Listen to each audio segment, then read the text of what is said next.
Assalamualaikum warahmatullahi wabarakatuh. Waalaikumsalam.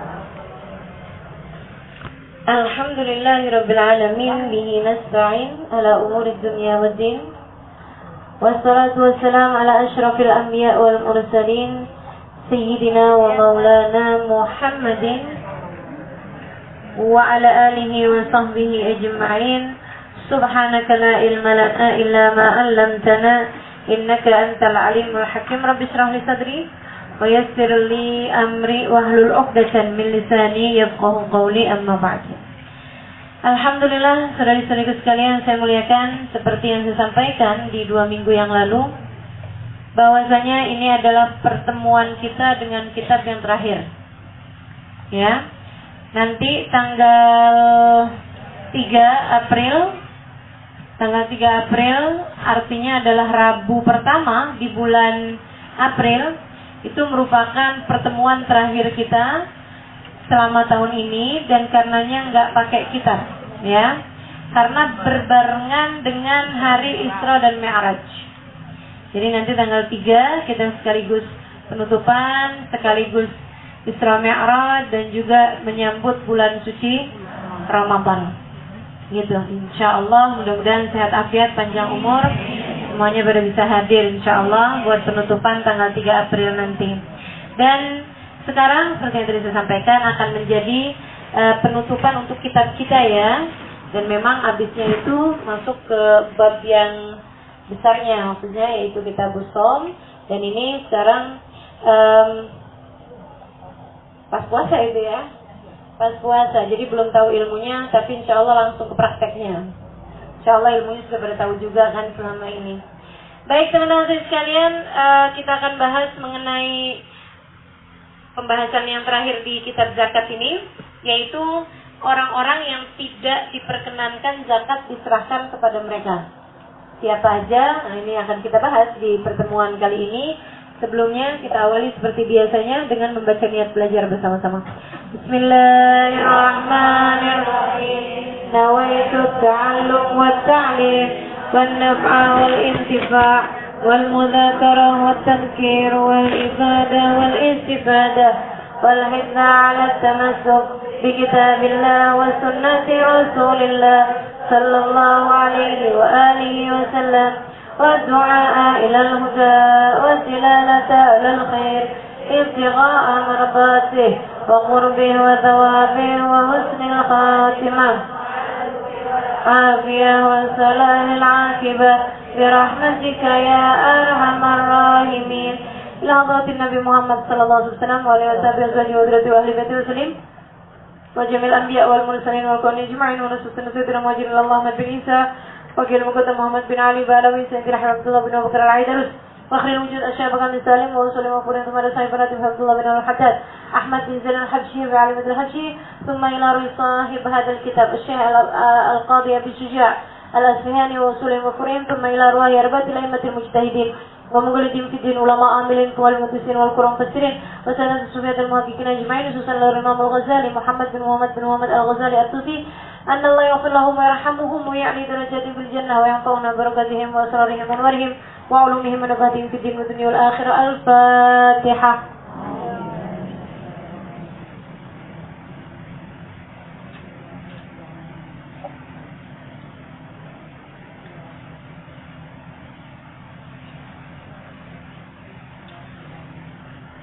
Pertemuan kemarin kita udah bahas mengenai siapa aja yang kita boleh menyerahkan zakat kita kepada mereka, yaitu al-asnaf as-samaniyah, kelompok 8 orang yang zakat kita diserahkan kepada mereka, seperti yang Allah sebutkan dalam firman-Nya di surat At-Taubah ayat 60, innamas shadaqatu lil fuqara wal masakin wal 'amilina 'alaiha wal mu'allafati qulubuhum wa fir riqabi wal gharimina wa fi sabilillahi wa ibnis sabil.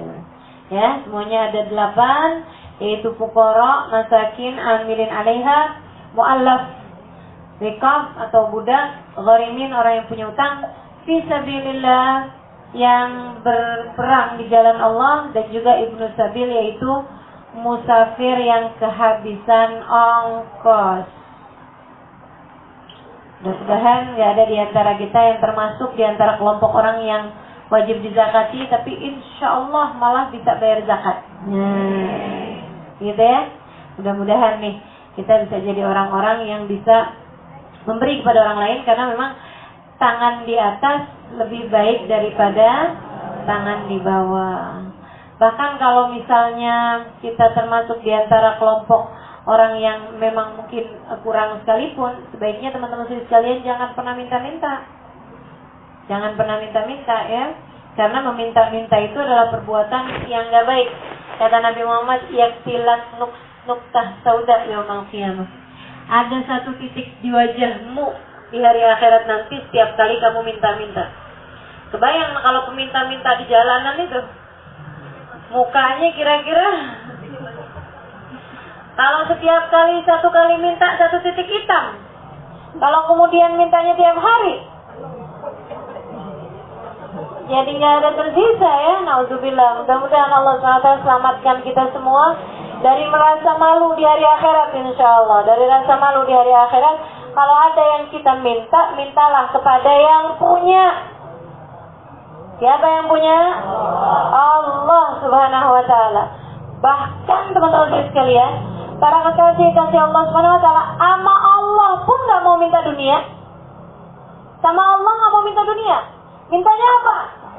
Mintanya akhirat, mintanya akhlak yang terpuji, mintanya ilmu yang bermanfaat, mintanya kebaikan hati, mintanya ampunan, gitu mintanya. Dunia, ecek-ecek katanya gitu. Dunia, ngelihat dunia kayak orang ngelihat lalat hinggap di hidung. Pengen diapain? Pengen ditepis, nggak betah, gitu. Para kekasih-kekasih Allah SWT seperti itu. Nah itu kalau para kekasih Allah, bahkan mereka tidak mau meminta dunia kepada yang punya, apatah lagi meminta dunia kepada orang, kepada manusia, sama-sama nggak punya kok. Ada dulu seorang perempuan salehah, suaminya mau pergi haji, nggak ninggalin apa-apa buat selama perjalanan haji tuh, nggak punya apa-apa, duit apa gitu ya buat ditinggalin. Waktu suaminya berangkat haji, teman-teman di kampungnya pada nyengukin dia. Ya ampun po, ente kenapa biarin laki ente haji po? Dia nggak ninggalin apa-apaan buat kamu, mau-maunya kamu. Katanya istrinya, nih solehah nih bu nih. Bu, solehah nih bu. Ibu-ibu sekalian, beliau kemudian mengatakan kepada teman-temannya, Zahaba akilur rizik wa baqiyar razzaq. Yang pergi itu kan sama aja kayak saya, tukang makanin rezeki. Sementara yang tukang bagi rezeki nggak pernah pergi. Kenapa saya mesti khawatir? Kita sama suami kita sama-sama aja bu, tukang makan rezeki. Kita, anak kita, semuanya sama, tukang makan rezeki. Yang ngasih rezeki siapa? Allah. Nah ngapain kamu minta sama yang tukang makan rezeki? Ya bu ya? Benar nggak? Jadi jangan minta bahkan kepada jangan minta bahkan kepada suami. Mau jawab gak enak bener. Jangan minta bahkan kepada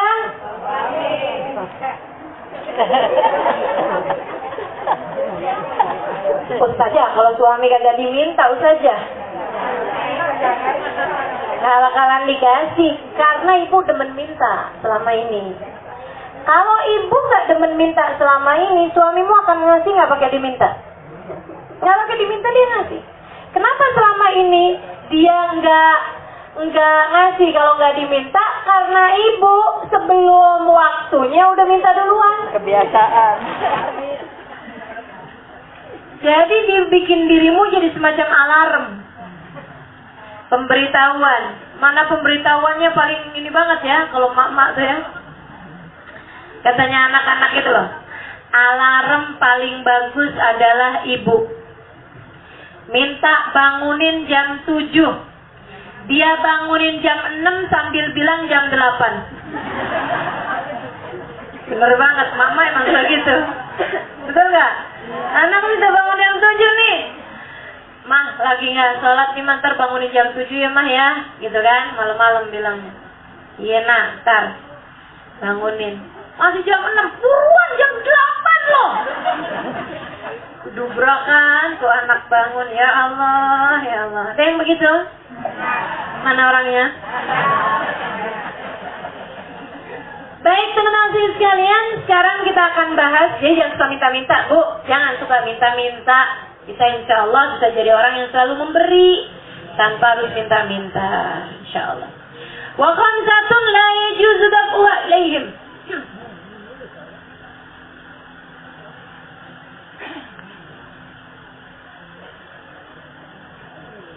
Gara-gara mimpin maulid tadi suara hilang. Wa khamsatun la yajuzu daf'uha ilaihim. Wa khamsatun 5 kelompok orang. Padahal backing vokal juga tadi. La yajuzu daf'uha ilaihim, tidak diperkenankan zakat kita diserahkan kepada mereka. 5 kelompok orang ini kita nggak boleh ngasih zakat sama mereka, nggak cukup, nggak sah. Walaupun dia miskin, walaupun dia fakir, walaupun dia mu'alaf, enggak ding, mu'alaf, enggak lah ya. Walaupun dia punya utang, walaupun dia riqab, misalnya, walaupun dia musafir yang kehabisan ongkos, walaupun dia mujahid fisabilillah, kalau dia termasuk dari 5 kelompok orang ini nih, nggak boleh dikasih zakat kepada mereka. Siapa? Yang pertama, al-ghaniyu, orang kaya. Karena orang kaya pasti nggak miskin. Ya iyalah, kaya. Ya, misalnya gitu, ada orang kaya ikut fisabilillah, ada orang kaya ikutan jadi apa namanya, bagi-bagi zakat, amil misalnya. Nah itu. Ghaninya tersebut bimalin, dengan harta, kaya gitu kan. Bimalin dengan harta, au kasbin, atau dengan usaha. Jadi emang kaya dari keturunan gitu ya. Kan banyak Bu, orang kaya dari turunan. Begitu tanjakan miskin lagi. Kayaknya karena turunan. Saya cakep dari turunan. Begitu tanjakan jelek lagi. Al-ghani, orang kaya, bimalin, dengan harta, au kasbin, atau usaha. Dia punya usaha sampai dia jadi mampu, dah nggak boleh dikasih zakat sama mereka. Berikutnya wala abd, budak, kecuali jika budaknya adalah budak mukatab. Budak mukatab termasuk dalam kelompok firriqab, ya, yang kemarin kita udah bahas. Budak mukatab adalah budak yang diakad bebas kalau dia bisa bayar pembebasannya. Jadi kalau budaknya bilang, majikannya bilang, saya udah nggak sanggup lagi dah ngasih makan kamu, terus saya juga nggak terlalu perlu orang kerja sama kamu saya bebasin deh, tapi kamu kerja sendiri dulu, kamu kalau bisa bayar buat saya 5 juta, kamu saya bebasin. Nah, ini dia kerja. Kalau dia kemudian kerja kayak begitu tuh, untuk mendapatkan uang pembebasan dirinya sendiri, itu teman-teman sekalian namanya budak mukatab. Ya, budak mukatab ini wajib diberi zakat. Yang kemarin kita udah bahas, wafir riqab itu ya. Ya. Tapi kalau dia budaknya budak bukan mukatab, budak bukan mukatab tuh budak biasa. Bu, sekarang di atas muka bumi ini tidak diperkenankan perbudakan. Dan memang tidak ada perbudakan di atas muka bumi ini. Ya Bu ya? Nggak ada perbudakan di atas muka bumi ini. Meskipun ada banyak orang-orang yang menjadi budak bagi harta, yang menjadi budak bagi kekuasaan, yang menjadi budak dari cinta.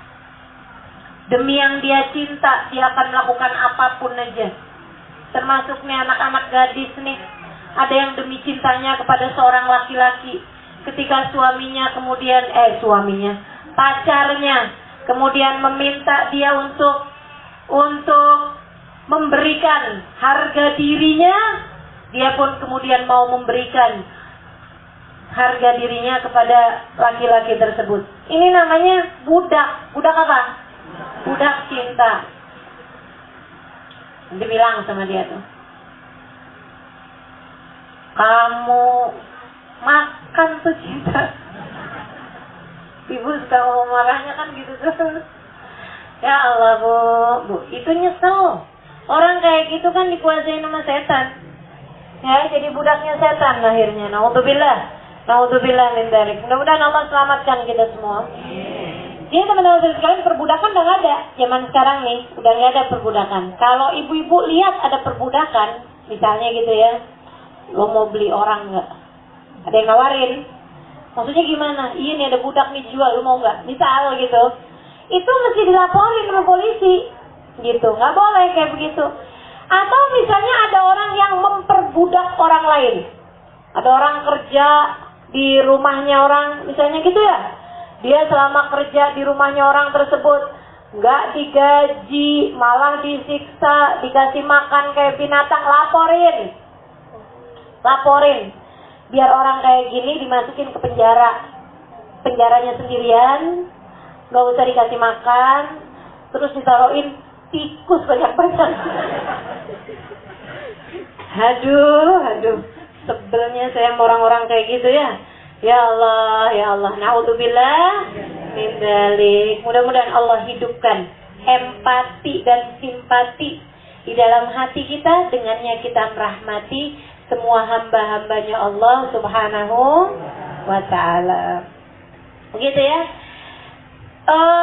Berarti ini budak nih bukan termasuk pembantu rumah tangga? Ya bukan. Kalau pembantu rumah tangga dia pekerja ya bu ya. Namanya asisten rumah tangga. Malah kadang-kadang bu kalau kelamaan tinggal di tempat kita, lebih majikanan dia daripada kita. Betul nggak? Kalau disuruh mendingan ini aja gitu, lebih tahuan dia pokoknya. Ini ustazah lagi curhat enggak. Ya, aku kasih abad ya. Jadi ini budak nih teman-teman sekalian, itu nggak boleh dikasih zakat kalau dia bukan budak mukatab. Kenapa? Karena hartanya budak adalah hartanya majikan. Sama kayak anak kecil. Anak kecil punya orang tua, ya, anak kecil umur 3 tahun punya orang tua miskin, anak kecilnya kan pasti miskin. Kalau orang tuanya kaya, anak kecilnya juga kaya. Nah kalau ada anak kecil dikasih uang orang, misalnya gitu ya, 500.000, tuh duit punyanya tuh anak atau punya orang tuanya? Orang tuanya. 300.000 anak umur 3 tahun dibeliin apa? Ya kan? Nah ini jadi teman-teman sekalian, budak itu juga seperti itu. Uangnya budak adalah uang majikan. Sama kayak uangnya anak adalah uangnya orang tua. Kalau anak yatim gimana? Anak yatim nggak semuanya miskin loh. Betul nggak? Anak yatimnya siapa dulu? Kalau anak yatimnya orang kaya punya harta warisan melimpah ruah, dia yang zakatin orang, iya. Maksudnya dia yang bayarin zakat, malah bukan dizakatin gitu. Jadi nggak semua anak yatim itu menerima santunan secara materi. Kalau menerima kasih sayang tentu saja kita harus sayangi anak yatim. Tapi kalau dari segi apakah semua anak yatim berhak untuk kita santunin materi, tergantung anak yatimnya miskin apa enggak. Gitu. Nah kalau anak yatimnya miskin ya berarti tergantung lagi sekarang. Dia berada dalam jaminan tanggungan apa enggak? Kalau dia berada dalam tanggungan, misalnya kayak ada kan orang-orang kaya yang ngambil anak yatim, diangkat anak, begitu kan ya? Nah itu nggak lagi menerima zakat, ngapain dizakatin? Udah kaya gitu. Kalau kemudian misalnya anak yatim ini ditanggung sih sama satu pondok pesantrennya kaya apa enggak? Gitu. Karena banyak juga bu pondok-pondok pesantren yang kaya raya dibangun sama orang-orang yang pengusaha, begitu kan ya? Dia bikin pondok pesantren memang untuk memberi kepada anak-anak yatim itu. Nah kalau kayak gitu juga nggak perlu untuk mendapatkan zakat. Lain kalau ditanggung sama satu yayasan, ditanggung sama satu pondok pesantren, hanya saja pondok pesantren ini pun juga nggak punya juga. Nah kalau kayak gitu, maka kita boleh untuk menyerahkan zakat kita kepada mereka, gitu ya. Al-Khaz bin Wal-Abad, budak. Wa Banu Hashim wa Banul Muttalib. Yang ketiga adalah Banu Hashim. Yang keempat Banul Muttalib. Siapa Banu Hashim, Banul Muttalib? Keluarga Nabi kita Muhammad. Kenapa kok nggak boleh dizakatin? Nih ibu-ibu saudara sekalian. Kenapa keluarga Nabi nggak boleh nerima zakat? Sampai dengan sekarang para syaraif, para habaib, itu kalau ulama-ulama yang sangat berhati-hati, mereka tidak mau memberi kepada kalangan habaib ataupun syaraif, syarifah dari uang zakat. Kenapa? Sebab katanya Nabi Muhammad, innama zakat awsahu amwalihim.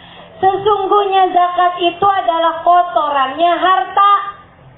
Kotorannya harta mereka. Kotoran hartanya orang yang mengeluarkan zakat. Kotorannya itu adalah berupa zakat. La yahilluli.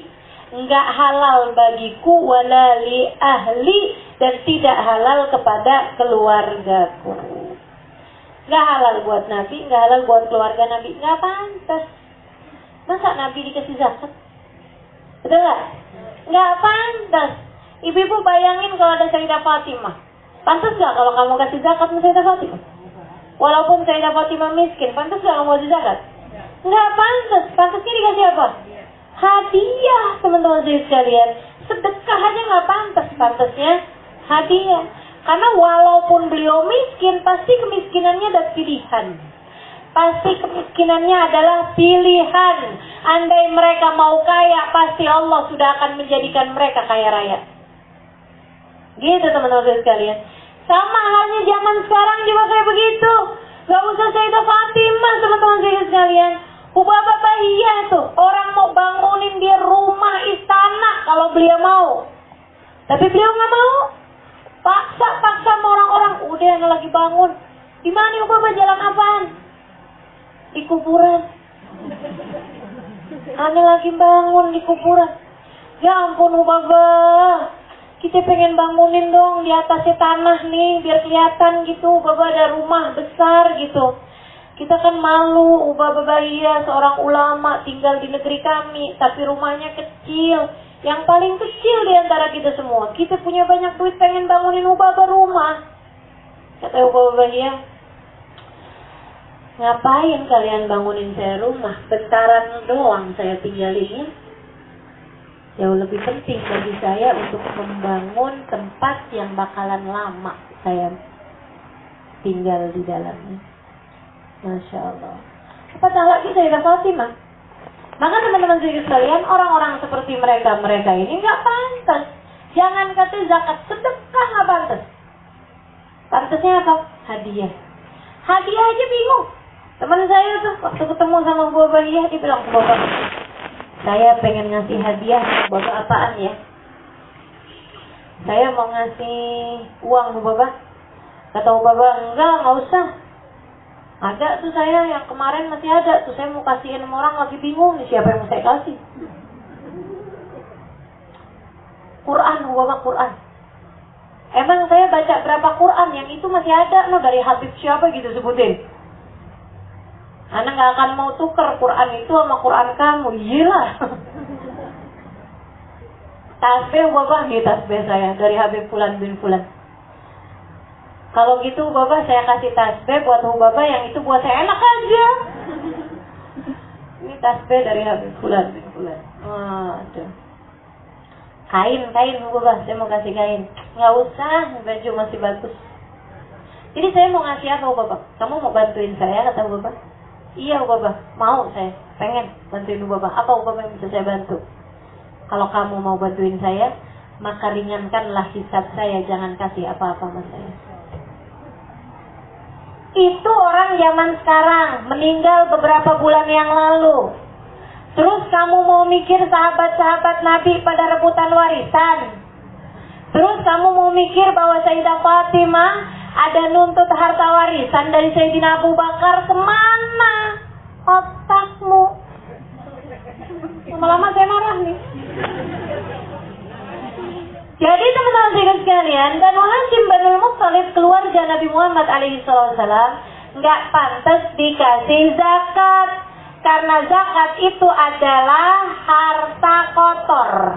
Zakat itu adalah kotorannya harta. Kotoran harta gitu itu. Nah itu zakat gitu kan. Nggak pantas kalau diberikan kepada orang yang nasabnya bersambung dengan baginda kita Nabi besar Muhammad.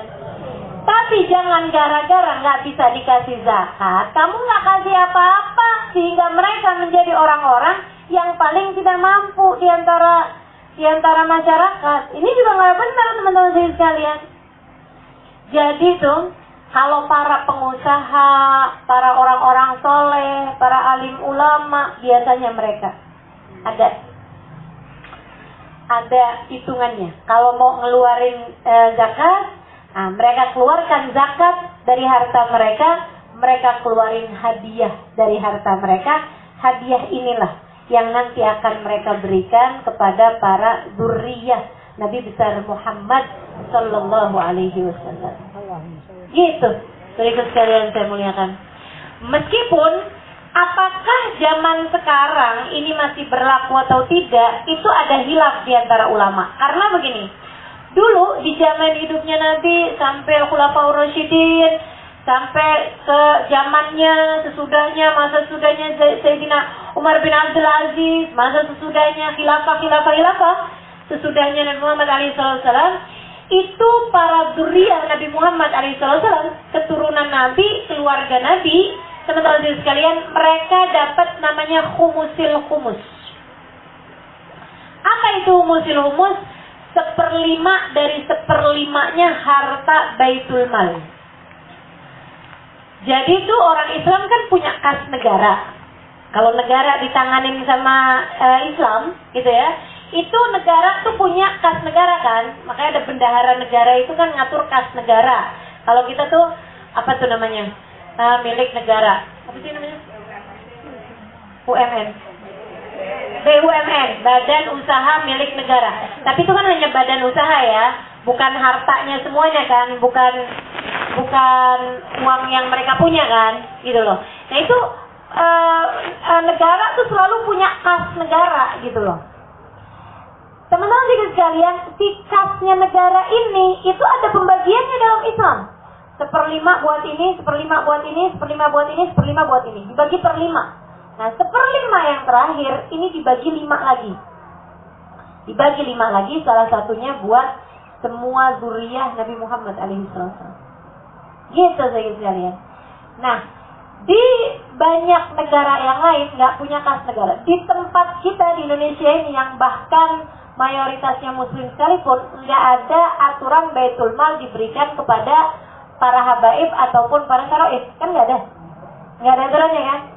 Apakah mereka boleh menerima zakat apa enggak di zaman sekarang? Ini ada khilafiyah di antara ulama. Ada khilaf di antara ulama.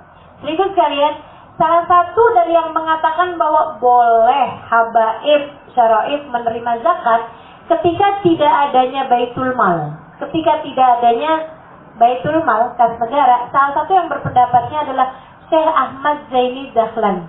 Salah satu dari ulama terkemuka yang ada sebagai mufti Syafi'iyah, tinggal di Mekah sekitar 50 tahunan yang silam beliau wafat. Nah ini beliau salah satu di antara ulama yang mengatakan bahwa kalau nggak ada Baitul Mal, boleh zakat diberikan kepada para dzurriyyah Nabi Muhammad SAW. Tapi teman-teman saya sekalian, meskipun seperti itu, saya sangat menyarankan siapapun di antaramu yang mampu-mampu, kalau mau ngasih kepada para habaib, mau ngasih kepada para syaraif yang miskin-miskin, jangan dari uang zakat. Nggak pantas. Hormati nabinya, kasih kepada mereka uang hadiah. Kan begitu? Bagi siapa yang mampu. Nah, kalau di sini ada, entah yang mendengarkan ini dimanapun ya, baik mendengarkan secara langsung ataupun tidak langsung. Ada orang-orang yang punya nasab nyambung sama Nabi Muhammad SAW, yang berarti dia adalah syarifah, dan dia adalah orang miskin, jangan mau terima dari zakat. Kamu terlalu berharga untuk itu. Apalagi kalau sampai minta-minta sama orang. Minta-minta sama orang. Itu ya, nerima zakat aja udah sesuatu yang hina, apalagi minta. Minta itu sesuatu yang hina. Terus gimana? Minta sama yang punya. Siapa yang punya? Allah Subhanahu wa ta'ala. Dan memang teman-teman sekalian, kalau kamu adalah dzurriyyah Nabi dan kamu dijadikan hidupmu itu kekurangan, cuman cukup buat hari ini aja, cukupnya buat hari ini atau besok, buat minggu depan kagak ada, buat bulan depan gak ada, jangan sedih. Kamu seharusnya malah bangga karena hidupmu telah dimiripkan sama hidupnya Nabi Muhammad. Itu doanya Nabi. Itu doanya Nabi. Allahumma ja'al rizqa alin nabi kafafa. Kata Nabi Muhammad, ya Allah, aku minta rizkinya keluargaku yang cukupan aja, jangan yang berlebihan. Nabi yang minta kayak gitu. Nggak kayak doa kita. Kita kalau minta buat keturunan kita biar yang banyak. Betul nggak? Ya Allah, kasih rezeki yang melimpah ruah ya Allah. Sampai 7 turunan nggak habis, naik lagi 5 tanjakan nggak habis. Gitu. Kayak gitu kalau minta. Nabi Muhammad nggak gitu. Nabi serem, teman-teman sekalian. Nabi takut kalau kemudian dunia bisa membuat gelap mata bagi anak keturunannya. Karenanya Nabi berdoa, Allahumma ja'al rizqa alin nabi kafafa. Ya Allah, jadikan rezeki keluarga Nabi Muhammad cukupan aja, jangan berlebihan. Cukup. Jangan berlebihan. Cukup. Buat makan cukup. Buat pergi ngaji cukup. Gitu kan ya? Buat beli baju cukup. Buat pergi umroh cukup.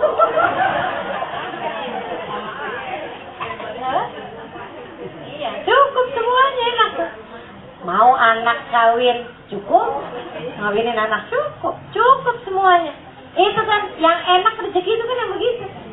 Itu doanya Nabi Muhammad alaihissalam. Allahumma ja'al rizqa alin nabi kafafa.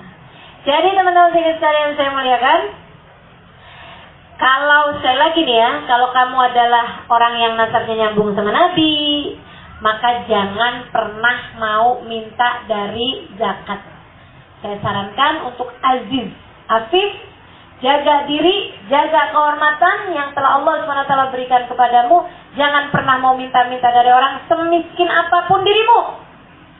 Kemudian jangan mau terima zakat. Menerima dari hadiah aja. Kalau kamu bikin dirimu seperti itu, insya Allah Allah akan muliakan kamu lebih-lebih lagi. Gampang aja kok. Dikasih sama Allah SWT. Jangan kata yang dzurriyyah Nabi, yang bukan dzurriyyah Nabi aja kalau minta dikasih. Tahu nggak? Apalagi yang dzurriyyah Nabi Muhammad alaihissalam. Bagi yang bukan dzurriyyah, seperti yang tadi saya sampaikan, kalau mau ngasih sama dzurriyyah Nabi, sama habaib, sama syaraib, jangan dari uang zakat. Ustazah gimana ya Ustazah? Saya tuh sebenarnya nggak mau minta ngasih dari uang zakat. Orangnya minta zakat nih. Kita ambil, jangan dari uang zakat. Uang lain, gitu kan? Kemudian kita bilang, saya sebenarnya punya uang zakat, tapi saya nggak mau ngasih sama kamu karena kamu adalah keluarga Nabi. Jadi sebagai gantinya, saya kasih dari uang hadiah. Ini adalah hadiah saya untuk kalian karena saya menghormati kakek kalian. Karena kami hormat kepada kakekmu, maka kami memberikan hadiah untukmu.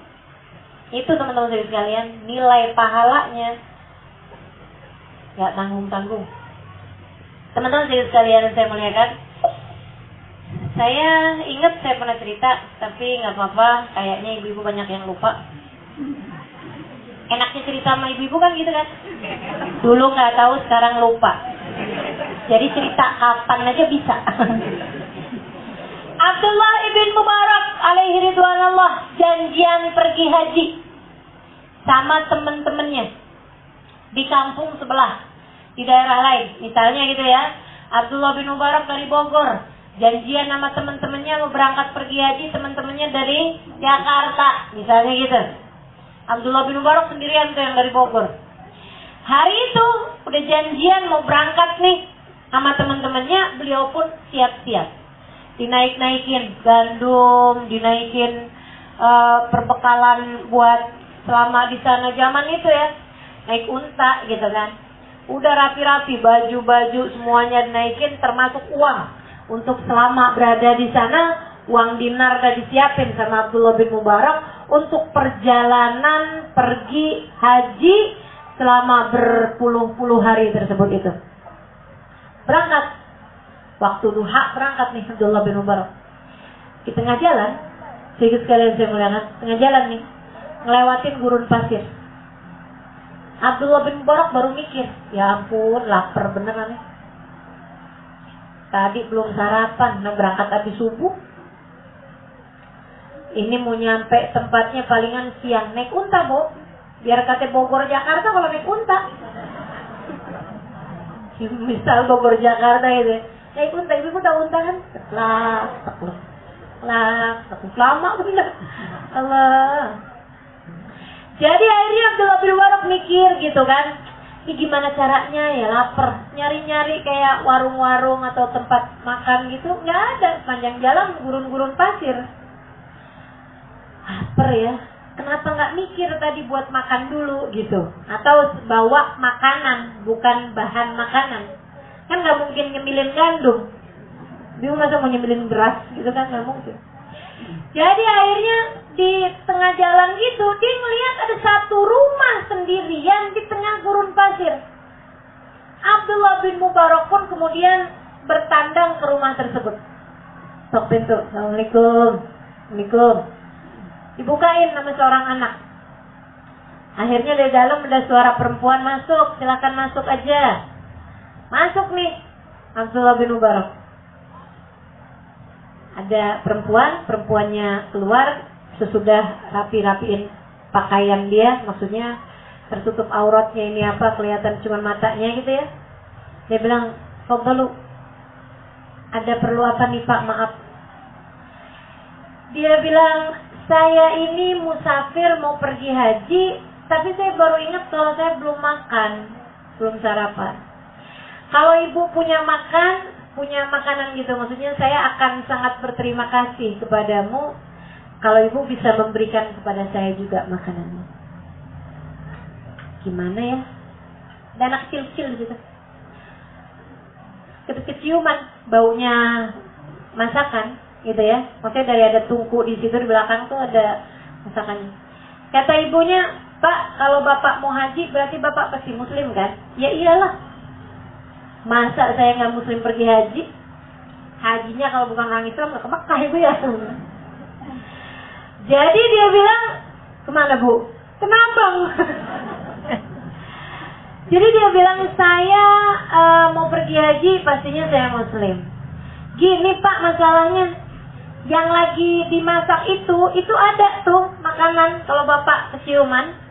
Tapi itu makanan halal buat kami, haram buat bapak." "Oh, maafkan saya. Berarti ibu bukan muslim gitu Bu, maafkan saya," kata Abdullah bin Mubarak. Iya enggak? Kalau ada orang non muslim makanannya haram buat kita kan masuk akal. Enak ya baunya ya, ini babi panggang, kan ogah kita. Betul kan? Seenak apapun kita nggak mau makanan dia halal buat dia, tapi haram buat kita. Jadi dia bilang, "Maaf, saya nggak tahu kalau ibu bukan orang muslim." Kata si perempuan tersebut, "Saya muslimah Pak, saya muslimah.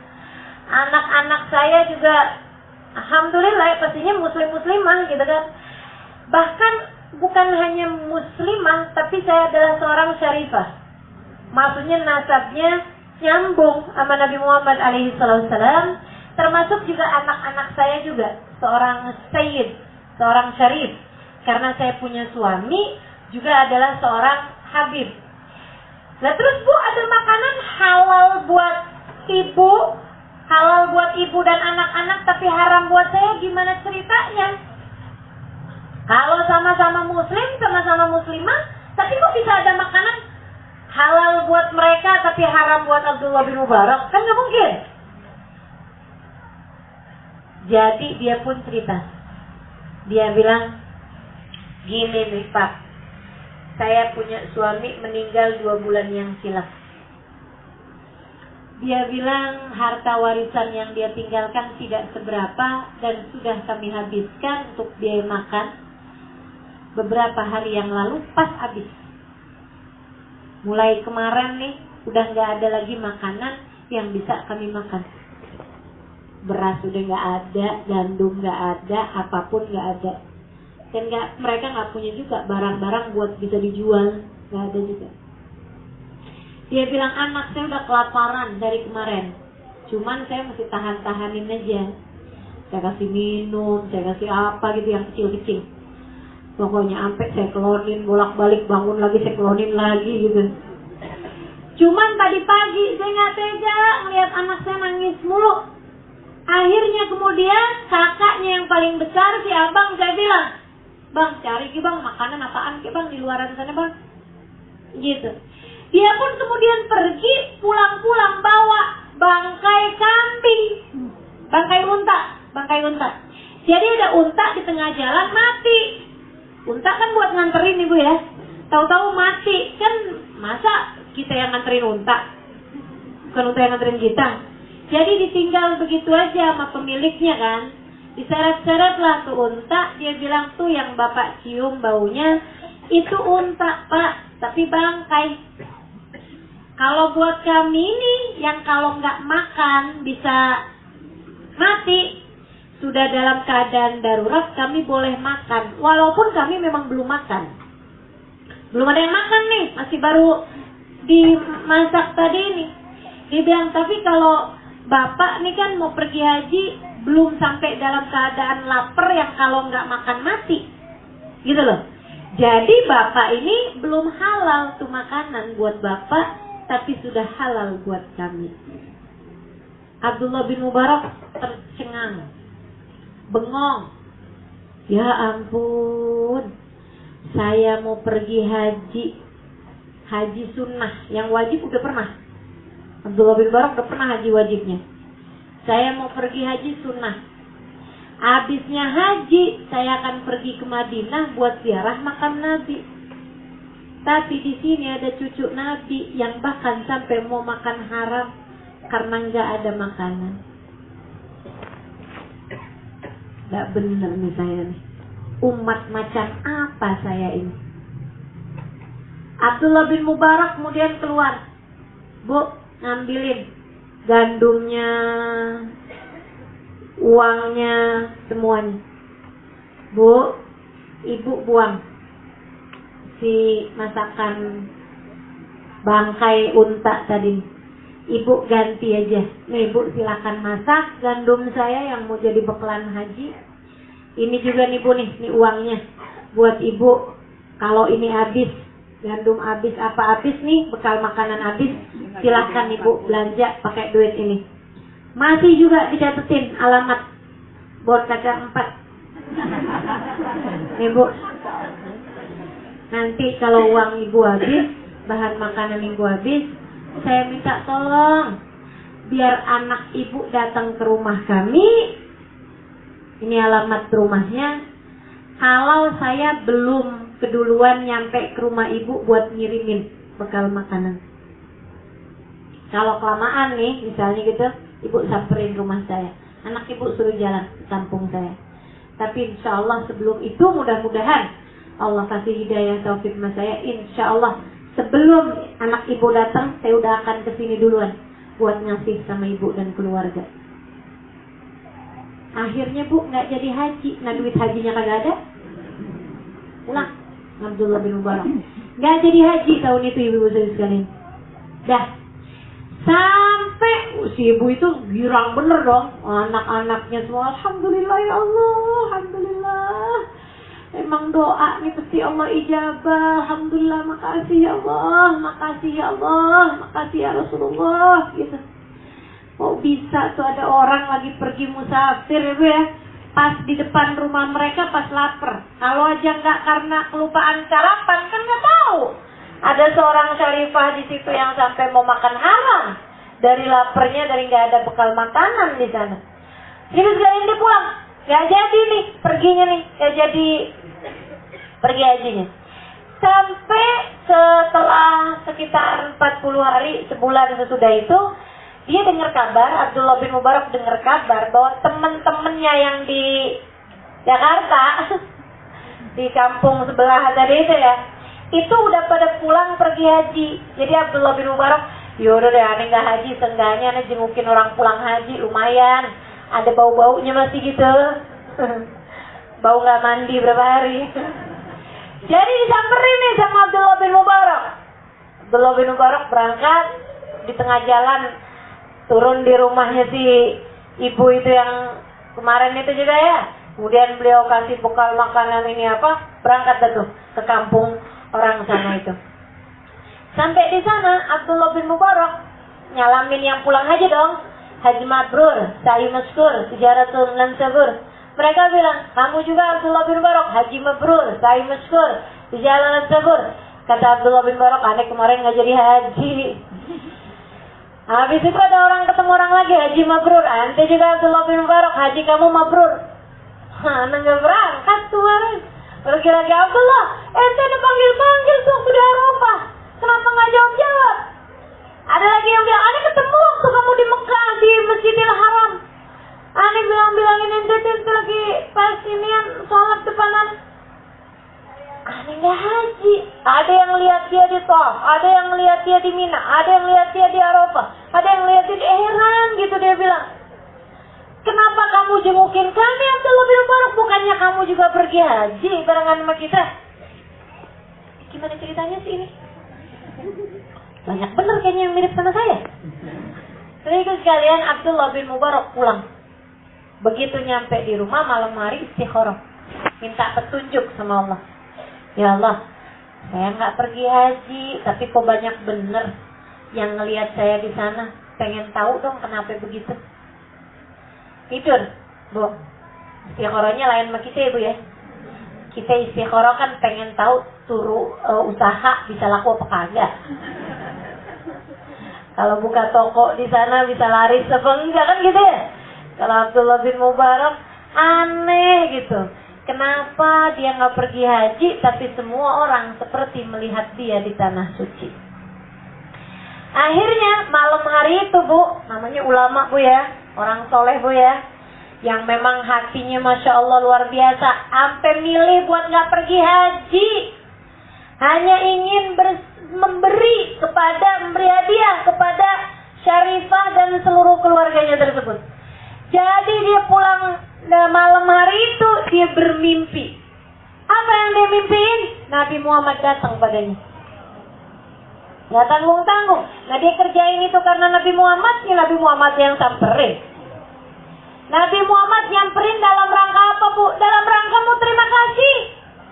Apa katanya Nabi? Wahai Abdullah, hari itu saya dapat laporan. Ada Abdullah bin Mubarak nggak jadi berangkat haji. Karena semua hartanya, semua bekalnya dikasihkan kepada seorang syarifah yang miskin, yang hampir makan makanan haram. Karena miskinnya. Kabar tersebut sampai kepadaku, wahai Abdullah.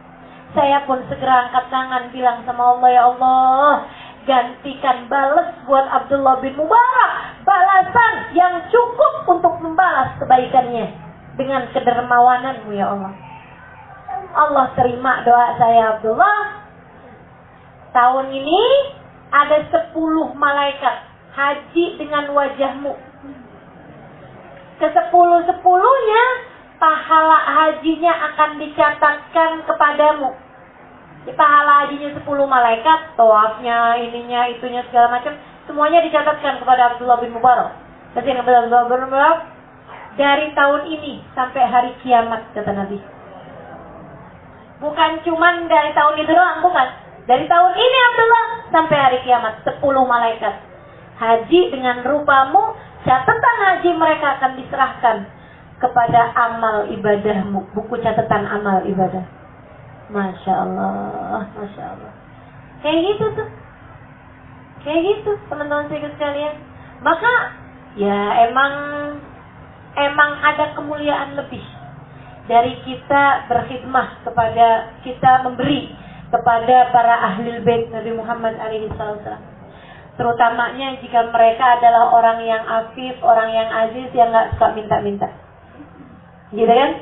Yang gak suka minta-minta. Kalau sampai minta-minta, cari tahu coba kenapa dia minta-minta. Mungkin dari sangat miskinnya atau apanya. Bilang sama mereka, Bu jangan minta-minta lagi deh Bu dah. Ibu gini aja dah, saya kasih freezer, ibu jualan es, atau ibu jualan apa tuh makanan-makanan mau buat puasa nih, frozen. Iya, bener nih. Iya, kroket segala. Kalau dia bisa masak kan begitu ya, bikin yang enak Bu, nanti insya Allah nih saya beliin, saya kasih modalnya atau apa gitu yang bisa dia kerjain, biar bikin dia jadi gak minta-minta lagi. Nonton sekalian kayak begitu. Kalau kemudian emang dasarnya demen minta, nah tuh ajakin pergi majelis, biar Ustazah Halimah yang nasihatin. Gitu ya, Banu Hashim wa Banul Muttalib. Nggak boleh kita serahkan zakat kepada mereka, sebab mereka adalah keturunan baginda kita Nabi besar Muhammad sallallahu alaihi wa ala alihi wasallam. Kemudian yang berikutnya, yang kelima dari yang harta nggak boleh zakat, nggak boleh diserahkan kepada mereka adalah wal kafir. Orang kafir nggak boleh diserahkan zakat. Kenapa? Zakat itu adalah untuk orang muslim, dari kita untuk kita. Siapa kafir di sini? Orang yang nggak percaya sama la ilaha illallah Muhammad Rasulullah. Bolehkah istilah kafir dipakai? Iya boleh, emang banyak kok ini lawannya muslim kan kafir. Ya Bu ya? Sekarang nggak boleh nih Ustazah. Emang nggak boleh kalau manggil orang kafir, ya nggak boleh. Fir, sini Fir. Ya nggak boleh Bu, kayak nggak punya nama aja. Tapi kalau istilah untuk selain orang muslim, berarti dia adalah orang kafir. Nggak apa-apa, nggak masalah itu. Asal jangan secara khusus. Ibu, sama kayak gini loh Bu. Ada orang pribumi, ada orang non pribumi, ada orang Arab. Saya kalau dibilangin, oh Ustazah nih orang Arab nih, saya seneng loh. Walaupun hidung saya nggak mancung. Ya kan gitu ya? Emang iya gitu. Masih keturunan Arab Bu. Kan gitu tuh. Ibu-ibu sekalian biar kata nggak kelihatan juga. Tapi ya ada. Tapi perlu saya tunjukin. Nah, nggak usah ya Bu ya. Tapi maksudnya memang itu istilahnya kan, memang namanya gitu kan. Nama etnisnya gitu, nama kelompoknya. Tapi ibu-ibu sekalian, ibu-ibu kalau manggil saya, Arab, ya nggak baik Bu. Kan begitu, saya punya nama loh, nama saya Halimah, ngapain panggil saya Arab? Nggak mau kan? Jelas. Jadi kalau ibu punya tetangga orang non muslim, jangan ibu panggil kafir. Nggak boleh, dosa, nyakitin orang tuh dosa Bu. Biar kata dia bukan muslim juga. Karena ibu sekalian saya bilang, yang nyiptain manusia di atas muka bumi ini adalah Allah. Kamu gak santun sama hambanya Allah, berarti kamu gak hormat sama ciptaannya Allah, yang berarti kamu gak hormat sama Allah. Gitu, gak boleh. Tapi bahwa istilah itu dipakai untuk orang yang tidak muslim, ya kayak gini-gini nih. Nah, gak apa-apa, memang kayak gitu kok. Tidak boleh zakat diserahkan kepada orang kafir. Emang bahasanya kayak gitu Bu. Saya kira juga nggak akan tersinggung kalau mereka ada baca di kitab, wah kitabnya orang Islam nih, Abu Suja nih, nyebutin kita sebagai orang kafir di sini. Tersinggung? Nggak apa-apa Bu, mendingan mereka disebut kafir daripada kita orang Kristen Bu disebut domba yang tersesat. Padahal kita punya tanduk kagak. Padahal kita punya jenggot enggak. kita punya bulu. Ya Allah, tersesat pula Bu.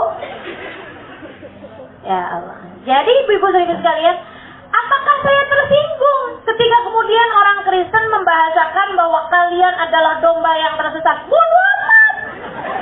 Betul nggak? Ibu-ibu tersinggung apa enggak? Mereka sebut kita domba tersesat. Bodoh amat, ya Bu ya. Kita nggak tersesat kok. Kita nggak merasa domba. Ya kan begitu. Nah itu jadi nggak jadi soal gitu. Orang-orang aja tuh dilebih-lebihin. Apalagi kalau kemudian, nah kalau ini udah kebodohan nih Bu. Kebodohan atau apa ya namanya ya, kekerdilan pikiran yang ditunggangi kepentingan-kepentingan. Kalau sampai mengatakan bahwa sesudah Nabi Muhammad tinggal di Madinah, nggak ada ayat yang menyatakan bahwa orang yang tidak beriman itu kafir. Nah ini orang nggak belajar dia. Ayat Al-Quran baik Mekah ataupun Madinah ketika menyebut lawannya Muslim adalah kafir. Nah kafir. Iya kalau ada kelompoknya udah jelas namanya Yahudi. Kan begitu? Kalau jelas kelompoknya dia Nasrani. Tapi kalau kemudian Allah mau apa namanya? Iya itu. Nah itu biasanya Allah menyebut mereka dengan kafir. Nah jadi masalah Bu, kafir itu artinya orang yang tertutup.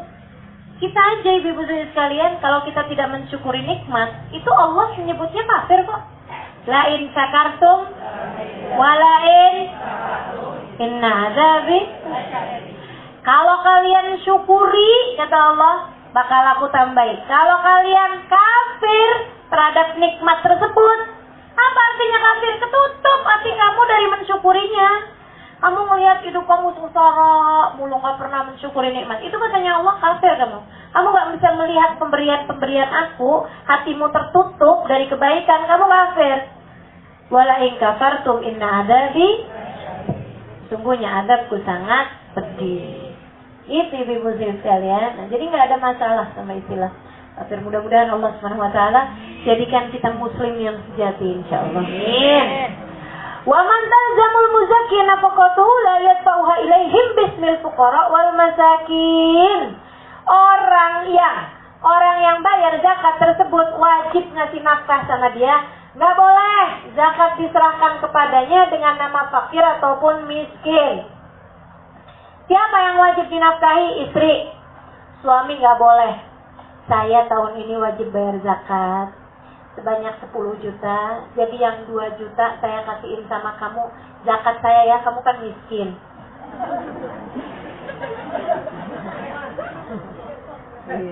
Gimana Bang? Saya kan miskin nih.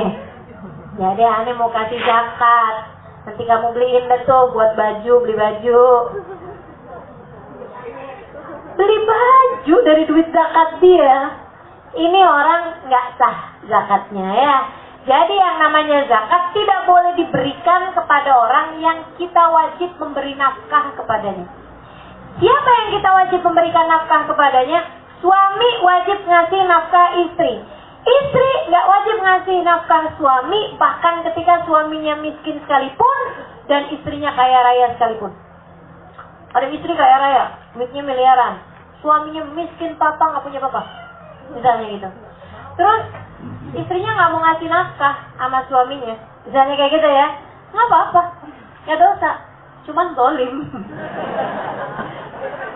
Dia ganti-ganti berlian, ganti tas gitu ya, suaminya kelaparan, jahat bener gitu kan. Kalau kemudian dia kaya dan suaminya miskin seperti yang tadi saya sampaikan, ibu-ibu sekalian, suaminya miskin nih, seperti yang tadi saya sampaikan, si istri tersebut boleh memberikan zakat kepada suaminya. Salah satu dari zakat tersebut diserahkan kepada suaminya boleh, tapi nggak boleh semuanya. Kan seperti pembahasan kemarin, satu kelompok, kalau misalnya fuqara masakin yang ada, misalnya gitu ya, 2 itu minimal 3. 3 orang fakir, 3 orang miskin. Berarti kan minimal dibagi 6 nih zakatnya. Nah kalau kayak begitu, suaminya hanya menjadi salah satu dari 6 orang tersebut. Kalau ada orang yang punya banyak utang, ya berarti dibagi 9 zakatnya. Kan itu ya? 3 fakir, 3 miskin, 3 orang yang punya utang. Suaminya terima 1 aja dengan 1 nama.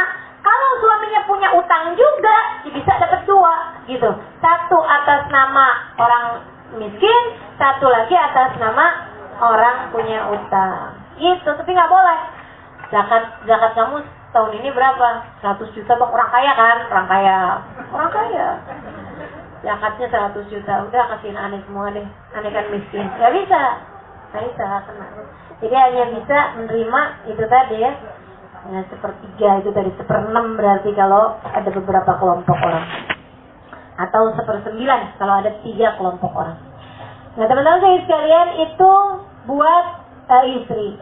Termasuk yang wajib dinafkahi adalah turun ke bawah, anak. Nah anak ini ibu-ibu saya sekalian dinafkahi oleh bapak ketika bapak masih ada dan mau bertanggung jawab. Karena ada banyak sekarang bapak-bapak yang tidak bertanggung jawab. Betul? Kalau kayak gitu gimana? Maka pindah kepada ibunya. Anak tuh wajib dinafkahi orang tua. Nggak ada bapak ya ibu. Pokoknya nama orang tua tuh udah bapak atau ibu tuh wajib ngasih nafkah sama anaknya. Jadi kalau seperti yang tadi saya sampaikan, kalau ada istri kaya, misalnya dia nggak mau ngasih sama suaminya sebagai nafkah ya, sebagai nafkah gitu kan, dia nggak dosa gitu. Tapi kalau ada orang tua nggak ngasih nafkah buat anaknya, padahal anak namanya anak ya, dia belum bisa kerja, belum apa, dia masih kecil gitu, nggak mau ngasih nafkah kepada anaknya, ini orang tuanya dosa, ibu-ibu sekalian. Dan ini orang tua kayak beginian ini lebih jahat daripada iblis sekalipun loh. Setan aja sama anak-anaknya sayang, binatang sama anak-anaknya sayang. Betul apa enggak ibu-ibu sekalian? Binatang tuh sama anak-anaknya sayangnya kayak begitu, Bu. Ibunya kucing sama anaknya kucing tuh. Ibu ya? Sayang, ibunya ayam sama anaknya ayam. Ibu-ibu sekalian, babi tuh, Bu. Sama anaknya babi, sayang. Walaupun anaknya babi semua.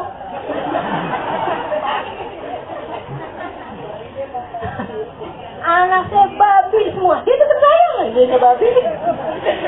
Ya. Jadi ibu-ibu sekalian, kalau ada orang tua nggak sayang sama anaknya, ini lebih jahat daripada binatang, lebih jahat daripada setan. Wah, ada orang tua bunuh anak. Setan ya, dari mulai seneng sama perbuatan kriminal manusia, sampai terakhir kayaknya setannya serem deh. Pas baca koran nih setan ya. Sekarang sih online. Baca detik.com. Setannya pas baca gitu kan. Wah, ada si ini sama si ini zina. Wah, girang mereka. Kita berhasil. Habis itu kemudian ada bapak bunuh anaknya. Kita aja nggak kayak gini nih. Terakhir bukan kita a'udzubillahi minasyaitonirrajim. Terakhir setan, aku berlindung dari kejahatan manusia. Udah lebih jahat dari orang sekarang, ya Allah. Orang harus lebih jahat daripada setan, ya ampun.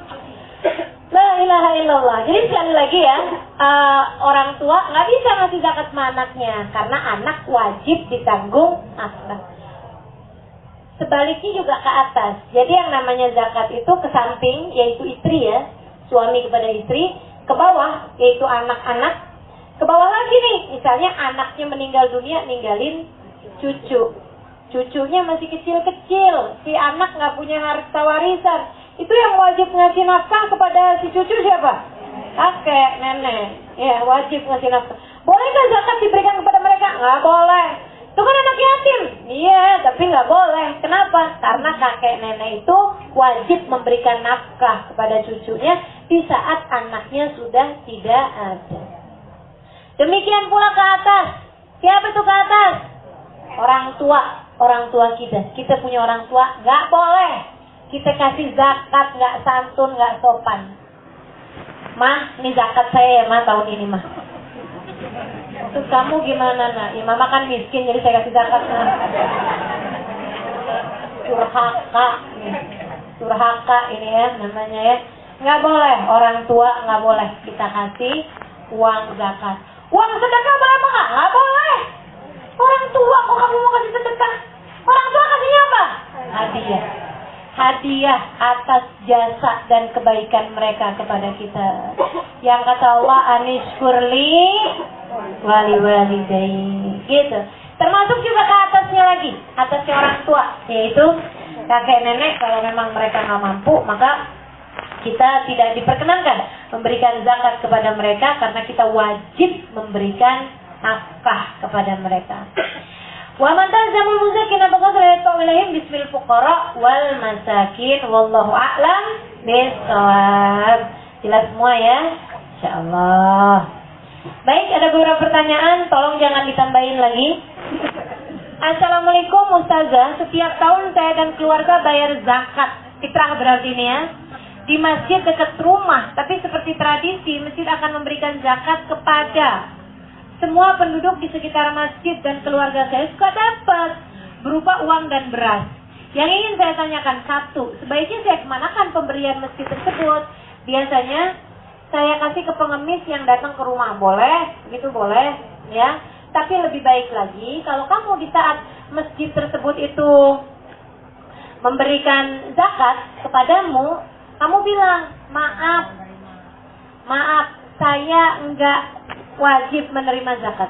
Maksudnya saya tidak menerima zakat. Gitu. Alhamdulillah keluarga kami mampu sehingga kami tidak menerima zakat, serahkan aja kepada yang lain. Gitu. Kenapa zakat dari gitu-gitu juga yang terima? Kan nggak mungkin ya. Apakah saya dan keluarga berdosa bila pemberian masjid tersebut kita pergunakan sendiri jika tidak ada pengemis yang datang ke rumah? Ya nggak boleh. Masjidnya kan ngasih berarti uang zakat. Masa zakat kamu dimakan kamu sendiri? Gimana ceritanya ini ya? Nggak boleh ya, nggak boleh ya. Jadi jangan teman-teman saya sekalian, kamu ngasih zakat, jangan terima zakat. Kecuali kalau kamu sangat miskin. Assalamualaikum Ustazah Alimah, semoga selalu sehat dan selalu dengan Allah SWT. Amin. Ustazah, ada seorang ibu, beliau tidak memiliki keturunan, beliau mengasuh anak kakaknya. Oke, ponakan ya, yang perempuan. Baik, beliau punya kakak perempuan dan laki-laki. Di hari tuanya, ibu tersebut menghibahkan hartanya untuk ponakan dari kakak laki-laki dan anak yang beliau asuh dari kakak perempuannya. Mulai susah nih. Saya ngerasanya kayak lagi ujian, ada soal ini loh, esai.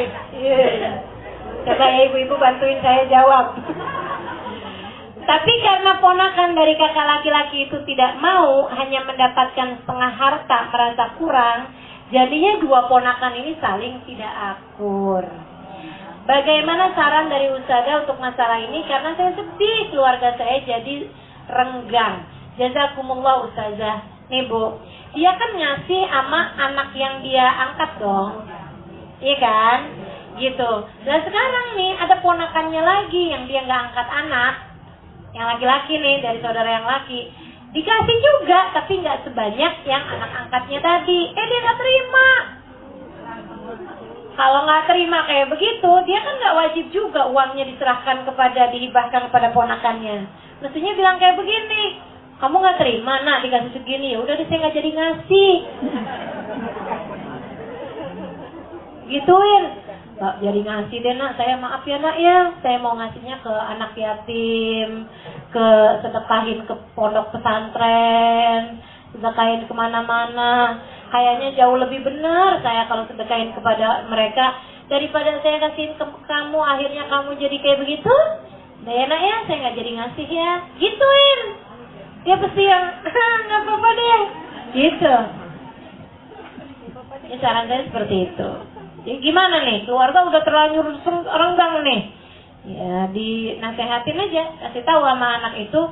Nah itu kan dia, anak itu kan anak yang dia angkat, dia yang ngurusin. Lagi zaman kecil-kecilan emang juga mereka barengan, tidur bareng, apa bareng, segala bareng. Nah anak angkatnya dia kan kayak angkat anak dia sendiri kan, apalagi ponakan. Ya wajar aja kalau dikasih lebih daripada kamu. kamu masih bagus dikasih. Enggak juga nggak apa-apa loh, dia nggak dosa nggak ngasih kamu gitu. Gituin ya, kasih nasihat. Assalamualaikum Ustazah. Misalkan bangun sholat subuh kesiangan. Niat sholat subuhnya kan pakai kata qadha. Batas niatnya pakai qadha, waktunya kira-kira berapa menit dari waktu azan? Azan apa nih? Oh, mulai kapan orang kemudian menyebutkan lafaz azan? Bu, ibu punya smartphone. Jangan cuman phone-nya doang yang smart, orangnya kagak. Ibu kalau punya smartphone telepon pintar itu loh. Ibu kalau nggak punya nanya sama anaknya. Nak, tolong ya nak ya, bukain aplikasi Muslim Pro. Ingetin, apa namanya? Muslim apa gitu nak? Gitu ya, Muslim Pro. Suruh buka aplikasinya. Jangan pakai nanya sama anaknya beli di mana. Jadi gitu kan. Teman-teman sekalian, pakai aplikasi itu nanti ada tuh. Nih Muslim Pro nih. Ada namanya waktu sholat. Itu ibu-ibu, ibu pergi ke Amerika, ibu pergi kemana, tinggal buka aja. Waktu sholat daerah ibu berada tuh langsung keluar di situ. Secara otomatis. Gak usah khawatir. Tinggal lihat. Nih, saya tahu nih. Hari ini asar 15.13. Berarti sekarang udah asar ya. Oh udah dari tadi. Gak denger. Maghrib jam 6 lewat 7 menit. Isya jam 7 lewat 15 menit. Subuh jam besok ya. Subuh jam 4 lewat 42 menit terbit. Nah, itu ada terbit di situ. Terbit jam 5 lewat 54 menit. Sama dengan sekitar jam 6 kurang 6 menit. Itu berhentinya waktu subuh. Kalau ibu sholat subuh di atas ini jam 6 lewat seperempat, ibu jemurin kunut. Jadi kalau ditanyain malakinya, ayo dong bikin sarapan. Tak dulu bang, lagi ngejemur kunut. Saya lagi mau jemur kunut, ya Allah. Ibu-ibu, jadi ibu begitu bangun tuh, kalau kita terlambat sholat subuh, lebih bangunnya di atas ini ya, di atas jam 5 lewat 54 untuk hari besok ya. Ganti-ganti waktunya sesuai dengan kapan terbitnya. Nanti ada kapan terbit fajar, kapan subuh, kapan waktunya habis subuhnya gitu. Nah itu teman-teman sekalian, kalau kita sholat lebih daripada waktu itu, kita sholatnya ditambahin qadhaan. Saran saya, habis selesai kamu sholat subuh, sholatlah lagi 2 rakaat. Niatnya gini, usolli sunnatat taubati rakaatain lillahi ta'ala.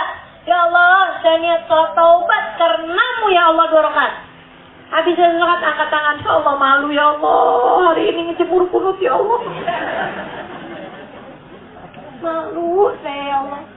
Ya Allah, saya tahu bahwa saya kenapa sampai nggak dibangunin subuh, pasti disebabkan karena dosa yang telah saya lakukan sebelumnya. Ampuni hamba ya Allah, jangan lagi bikin besok terlambat lagi bangun subuhnya. Taubatin. Besoknya terlambat juga, sholat lagi, sholat taubat yang lamaan sekarang, baca Baqarah. Lebih panjang lah pokoknya, ya Bu ya. Biar minta ampun sama Allah yang benar. Beneran nih teman-teman sekalian. Minta ampun sama Allah. Ketika kamu sholat bukan hanya karena kamu mau sholat, seperti yang tadi selalu saya sampaikan. Akan tetapi karena kamu diinginkan baik oleh Allah, diizinkan untuk menghadap kepadanya. Ketika kamu lagi nggak sholat, lagi nggak sholat, terlambat sholat, bukan hanya karena kamu terlambat sholat, tapi karena kamu tidak bernilai di mata Allah. Allah tidak izinkan kamu untuk menghadap kepadanya. Cari tahu kenapa kamu jatuh di mata Allah itu. Cari tahu. Pasti disebabkan karena dosa-dosa yang telah kamu lakukan. Taubatlah pada Allah SWT sehingga Allah tetap izinkan kamu untuk sholat pada waktunya. Jelas? Ya, gitu ya. Assalamualaikum Ustazah. Ustazah, semoga selalu mengerti Allah. Saya mau bertanya, amin ya. Apa hukumnya BPJS? Halal. Sepupu laki-laki kita apa benar termasuk bukan mahram? Iya bukan mahram, nggak pakai apa benar. pengen mahram amat sama sepupu. Sepupu bukan mahram, jadi kamu kalau kawin sama sepupu sah. Nabi pun menikah dengan saudara sepupunya, Sayyidah Maimunah bintul Harith, salah satu dari anaknya Sayyidah Sofiyah, bibinya Nabi besar Muhammad sallallahu alaihi wasallam. Jadi Bu, Nabi kawin sama sepupunya, emang bukan mahram sepupu. Jadi jangan so akrab sama sepupunya, ih ganteng. Nah, jangan. Ya, kalau wudunya. Assalamualaikum Ustazah, diskon dan potongan harga yang diberikan layanan uang dompet elektronik seperti GoPay, OVO disebut mengandung unsur riba. Benar atau tidak? Kalau hanya berupa pelayanan, potongan harga, gitu ya, potongan harga yang karena pelayanan, karena salah satu bentuk pelayanan, bukan menambah saldo, itu bukan riba. Tapi kalau nambah saldo itu riba. Paham maksud saya? Paham maksud saya? Nih ya, gini ya. Kamu masukin uang di GoPay misalnya. Masukin uang 100.000 atau 200.000. Tapi kalau kemudian sampai bulan depan kamu belum pakai, belum apa-apa gitu ya. Atau misalnya kamu pakai sih, misalnya gitu. Pakai 50.000, berarti sisanya mestinya berapa? 150. Pas dilihat, gitu kan, kamu dapat bukan 150, akan tetapi kamu dapat tambahan saldo sebanyak 170 sekarangnya, gitu. Atau kamu masukinnya 200, kemudian bulan depannya kamu gak pernah pakai, bulan depannya kemudian jadi 250 misalnya. Itu riba. Itu riba.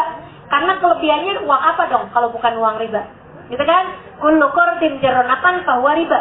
Akan tetapi kalau kamu misalnya pakai GoPay, ada potongan harga misalnya, atau ada ini dapat poin misalnya, kayak begitu ya. Diskon atau potongan harga sama bukan Kak?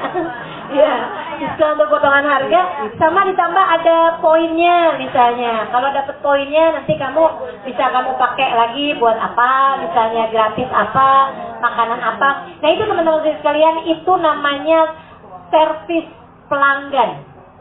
Namanya kita usaha, itu pasti ngasih servis lebih kepada pelanggan. Semua perusahaan, nggak usah perusahaan. Nih teman-teman nih, kalau misalnya punya usaha, sama pelanggan, sama bukan pelanggan beda dong. Makanya kalau kita beli-beli di Tanah Abang, kita suka bilang harga pelanggan dong. Tambah ini bonus pelanggan, langganan kan, gitu kan? Nah itu namanya pelanggan, memang biasa mendapatkan potongan harga atau adanya untuk menarik lebih konsumen. Gitu teman-teman sekalian. Jadi apakah mengandung unsur riba tergantung jenisnya apa. Kalau hanya tambahan poin atau diskon gitu itu nggak masalah. Akan tetapi kalau berupa uang tambahan saldonya, nah itu baru namanya riba. Baik, terima kasih semua pertanyaan. Oh masih ada satunya. Buru-buru ya. Assalamualaikum Ustazah. Ustazah apa kabar? Kenanya kabar selama ini panjang nih. Semoga dalam lindungan Allah SWT selalu ya Ustazah, amin. Saya mau bertanya, saya pernah punya hubungan dengan seseorang.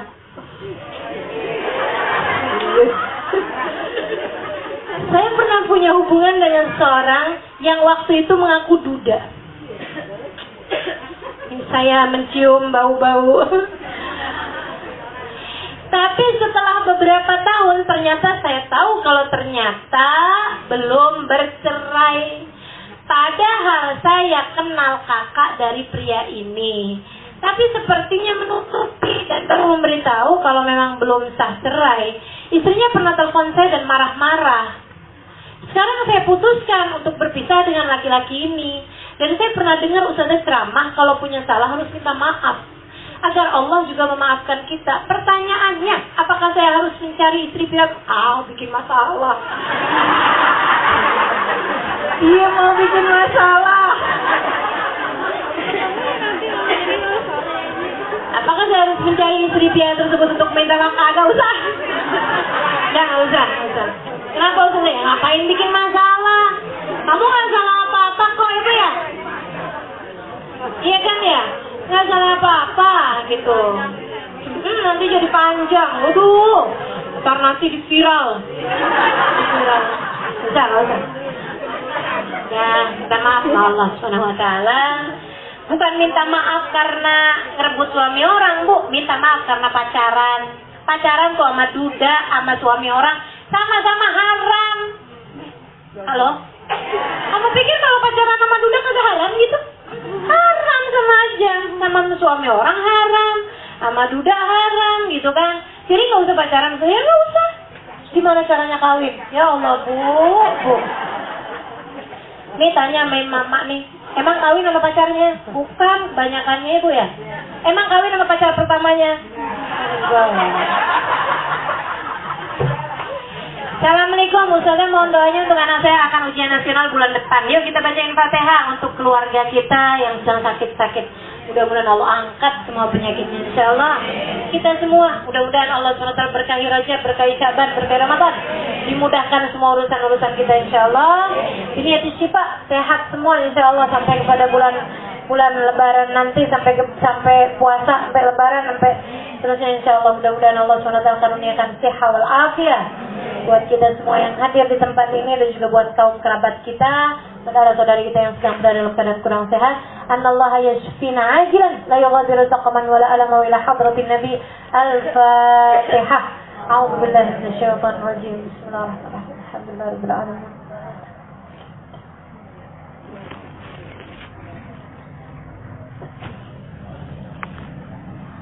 Amin. Kita akhiri dengan kita baca doa akhir majelis bersama-sama. Ya Rabbana tarafna bi'annana tarafna wa annana asrafna alaina tawbah taghfir li kulli hawbah waghfir lana al-awrati amin ya rahmati waghfir li walidina Rabbi wa mauludina wal ahli wal ikhwani wasairil khillani wa kulli di mahabbah asubah wal muslimina ajma amin ya Rabbi isma' fadlan wujudan manna la biktisabim minna bil Mustafa Rasulin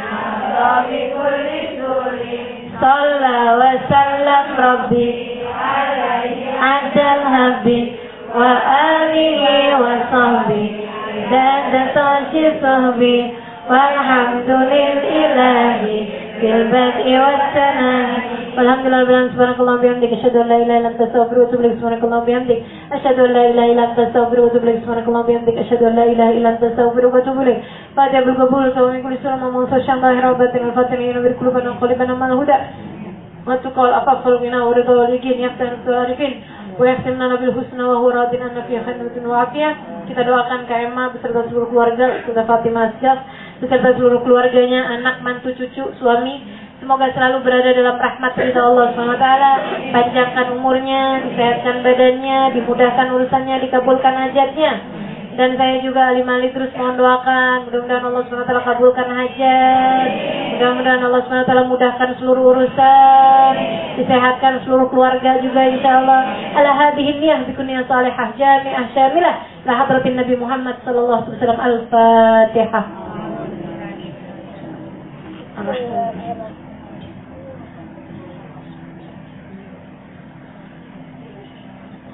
Taqabbalallahu minna wa minkum taqabbal ya karim. Terima kasih. Mohon maaf bila taufik wal hidayah. Sekali lagi nanti tanggal 3 April kita akan penutupan. Assalamualaikum warahmatullahi wabarakatuh.